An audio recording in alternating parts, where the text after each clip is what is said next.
Today I'm going to show you how to grade, prepare and seed a brand new lawn and turn something that's looking pretty rough into something rather nice.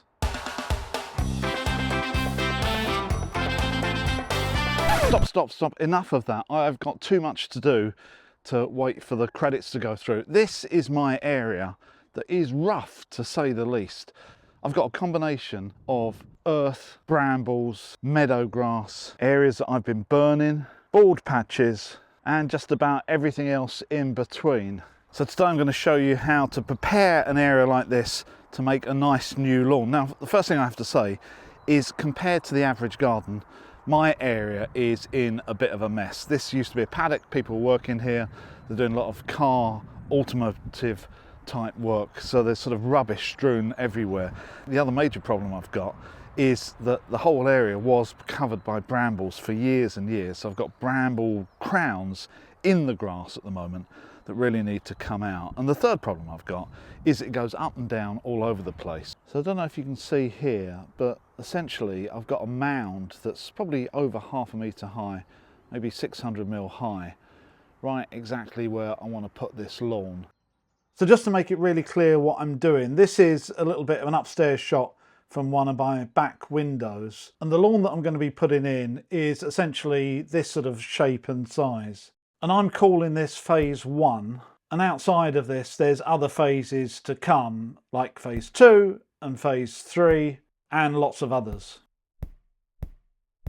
So the first thing I need to do is to do what we call in the industry grading, and that means essentially putting it to the right level and making sure that I've got the topsoil nice and fluffed up, ready for seed, in the right level, at the right angle, and sort of semi-compacted, ready for a lawn, which I definitely haven't got at the moment. Some areas are just like a bomb site, other areas have got huge amounts of brambles in, goes up and down. So the first thing I have to do, that is probably not normal in a sort of domestic garden, is regrade all of this, and there's no way I'm doing that on my own.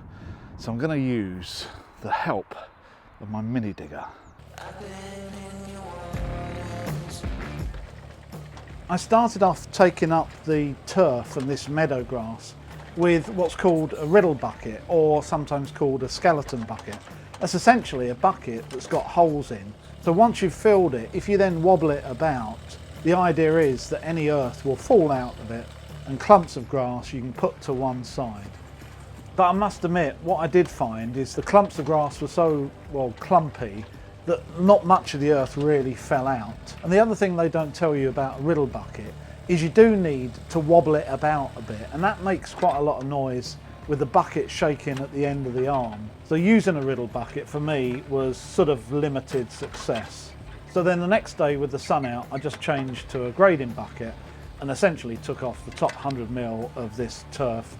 I've just piled it in one area, and that will be disposed of during my phase 2.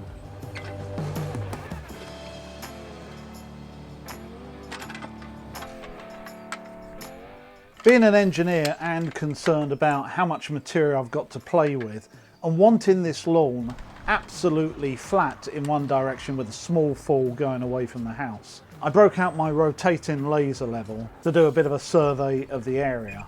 You can tell that I'm an engineer. And to do this, I basically took levels along the line of the posts on my fence, which are 8-foot centres, which means that I can easily go back to where I took that level and understand exactly where I am. From this point, you can then put the levels on a graph and build up a picture and essentially cross sections along those lines where you took the levels. So now I've taken all my levels and I know exactly what I'm dealing with here. I have to decide exactly what I'm going to profile to, the final profile. And whether you're doing a big job like this with a big machine or just doing it by hand in your own garden, the principle is the same. What you want to end up with is no big piles of material, and definitely no shortages of material, because then you've got to buy topsoil in and all of this sort of stuff. So even if you're doing like a shed base in your garden, think about how much material you're going to get out, where you're going to put it, and especially if you're making up material, are you going to cut enough to fill the valley or the area that you need to make up. So what I've done on each one of these rows where I've taken levels is to do a little bit of a graph, and I'm not going to go through this in too much detail, and it's essentially a graph of one line where I've taken levels, starting at the grass by the house, going past the fence and then going off into the paddock. And the y coordinate is actually exaggerated. It's 10 times the size of the x coordinate, just to exaggerate any lumps and bumps to make it easier to see. The red is what I've got to start with, and then I've actually drawn a line there in blue, which is my cut, and that material there goes into my fill. Near enough, excluding that top 50, 100 mil that I'm just going to dispose of because it's like meadow grass, and put that in a pile and get rid of that, because I don't want large amounts of material over, and I definitely don't want to be short, because that would really cause me a problem. I changed this fence from a solid fence to a post and rail fence a couple of years ago, and one of the benefits of that is it doesn't take more than 10 minutes to take all the rails off, which gives me plenty more room to work with. My existing lawn on the right has a tendency to dip down viciously towards this fence over the last couple of metres, which I want to take out. So this new lawn is going to come a couple of metres into the existing, so I lose that great big dip.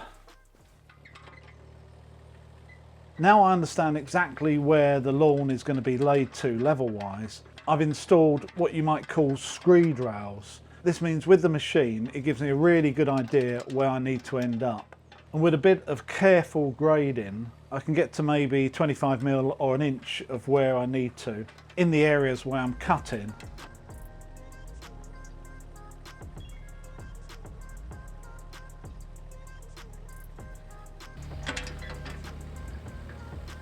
And in the areas where I'm filling, I dump the material and then compact it by tracking the machine over it, which does a really good job of compacting it about as much as you need to for a lawn.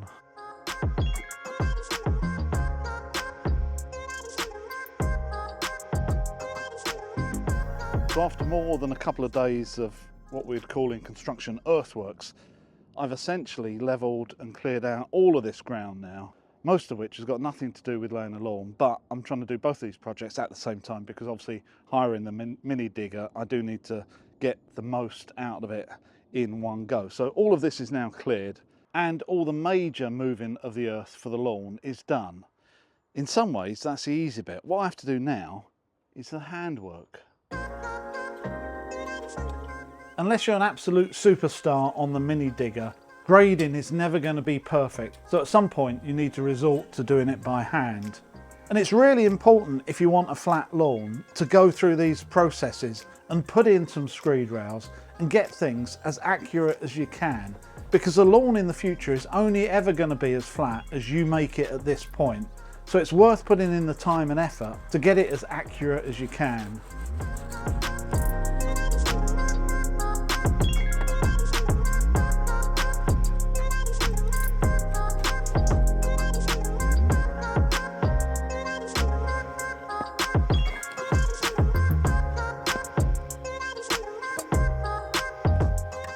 Any low areas I just make up from my stockpile of dug material. And once again, this battery operated wheelbarrow really comes in useful for moving heavy amounts of earth around the garden.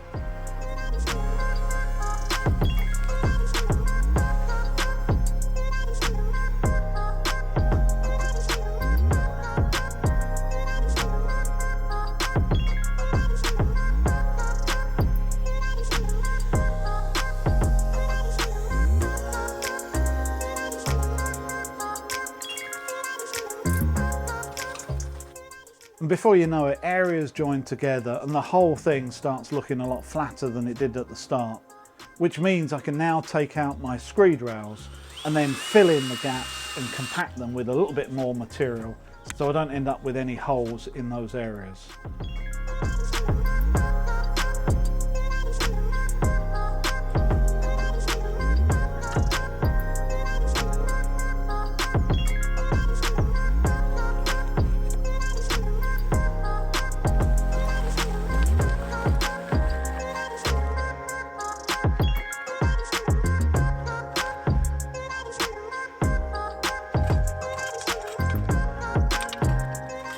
So with everything graded and near enough where I want it to be, plus or minus a few millimetres, one slight problem I do have is because this topsoil I've now exposed to the sun and it's got no grass covering and it hasn't rained for literally weeks, it's completely dried out. It's sandy, but it's dried out. So I've ended up with something that's dusty and has no moisture, which means I need to water it before I attempt to seed it. But there's another problem, that because this is now completely dry, it's gone, I was going to say homophobic, but I think it's called hydrophobic, which means if you put water on it, it doesn't want to penetrate. Let me show you. The way the water just runs off the surface here is really, really weird. It's a bit like putting water on talcum powder. However, I sort of know because of the sandy consistency, at some point it's got to take it and it will soak in. So I persevere and give it more and more water until it gets to the point where it really hasn't got a choice. And before you know it, without using any wetting agent, it's taking water. That water will gradually soak in, and I think once it's damp, then hopefully it will accept the water, which means that then I'm off and running. The water's got to go somewhere, it's not just going to evaporate. So now I'm just going to sprinkle it with water, put the sprinkler on it, and then put some compost on it. I've got two sprinklers that I've had for a couple of years now. The first one didn't work, and the second one that you see here decided that on one side it would go around so far it just started eroding the soil away. So I decided to get rid of both of those, knowing full well that I've got a Parkside rotary sprinkler that I've recently bought from Lidl's in the car. It's about as much use as a chocolate teapot. So my wife gets in the car and does an emergency visit to the local garden centre to get the same sprinkler that I used to own 25 years ago, which is this hose lock sprinkler. And the two good things about this is, one, it works as you hope it's going to, and two, it's got a flow control on the top, which means you can actually turn it off and not get covered in water when you move it around the garden. Absolutely brilliant. I'll put an Amazon link for this sprinkler in the description below. In one area, because of the levels of my garden, I just needed to build a very, very low retaining wall out of a couple of sleepers. And contrary to what a lot of people call these are called garden sleepers. They're not railway sleepers. If you've ever seen a railway sleeper, they are huge, heavy, soaked in creosote, and really not something you'd ever want in your garden. So these are garden sleepers, 200mm on one side, 100mm on the other. To protect them from rotting, you can try to paint them with a bitumen paint, but just beware, the first thing they're going to do is to split. Once it's got a split in it, the paint is almost redundant. So if you really want a sleeper not to rot in the ground, then there's an easy answer. Just go for oak sleepers like these. They're a little bit more expensive, but they will last you a lifetime. I worked into the evening to do some watering, moving the sprinkler all over the different areas, which means the water has taken quite well. And now, rather than all that dust, I've actually got like a moist surface. Have a look at this. So this was just dust yesterday afternoon, and at least the top 20mm is damp. I don't know how far it goes down. So I think that will definitely help the seed kick off. I'm still doing a little bit of watering over here, and I've still got some areas to water.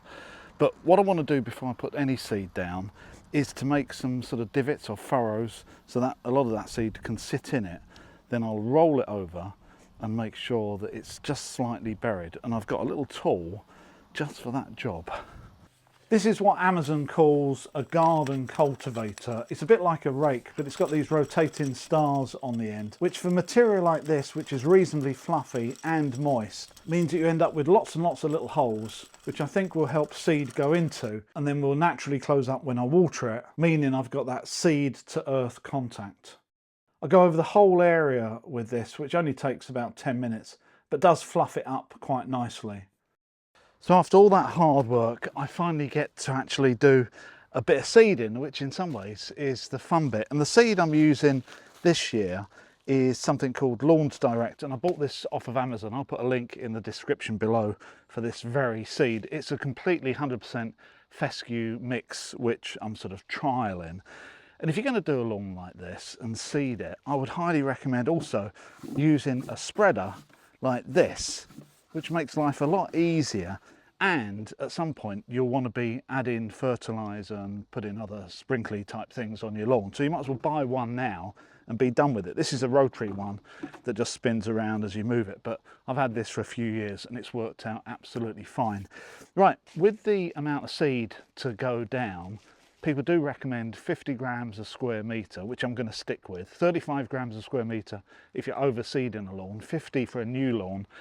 I've got around about 150 square metres, which works out to about 7.5 kilograms of seed. This is a 10 kilogram pack, so I'm going to use 3/4 of this on this area, and I'll keep 1/4 just to top things up and to spread on some bare areas at some point in the future. And the way I like to put this down is to sow it thinly over the whole area and then just keep going randomly until you've got through that 7.5 kilograms. I don't want to put it all down in a big lump and then find that I've missed an area. I'd rather spend another 5 minutes and go in different directions, different angles or whatever, until the whole area is done. Ironically, out of all the things I need to do to make this lawn flat and grow properly, seeding it is the easiest thing if you've got a hopper like this. Just fill it up, put it on a medium setting, and then just walk over the area. I go around the perimeter first, and then I go zigzag in one direction, and then diagonal in the other direction, and all over the place, until all the seed that I'm planning to lay is on the ground.